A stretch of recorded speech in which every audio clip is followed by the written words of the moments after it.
This is the busiest time of the year for food banks. And this year they say the need is still high, even after the recent government shutdown.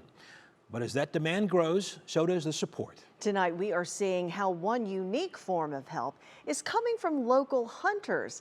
Our Kristen Moran joins us now in the studio to explain. Hi, Kristen.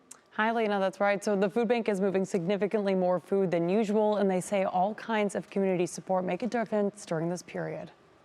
November is one of the busiest months for the Greater Cleveland Food Bank. The need remains high, and we are just as busy as we've ever been. And Karen Pozna with the food bank says even after the government reopened and people started to receive their SNAP benefits again, There is still a great need out there. she says typically they distribute up to 120,000 pounds of food a day, but right now they're averaging anywhere between 300 to 400,000 pounds going out the door to neighbors in need. We have seen increased need over 36% across our 1,000 partners who we work with to make sure that our neighbors get the food they need. And through this period of great need, Pozna says the community has stepped up. It is really incredible to see how generous folks have been, over the last several weeks throughout the holidays, and we are so fortunate. One group providing support, Northeast Ohio hunters donating venison to food banks. The need is huge. Bob Hanasoski, Northeast Ohio chapter coordinator for Farmers and Hunters Feeding the Hungry, helps connect local hunters with processors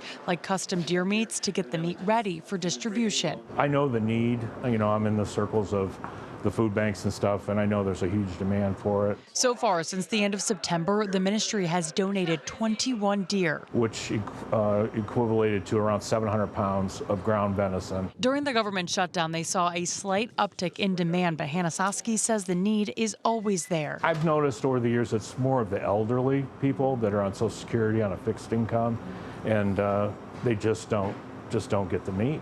And it's a huge blessing for them to actually, be able to enjoy that at dinner. And for him, that mission is what keeps them going. It's a blessing to bless someone else.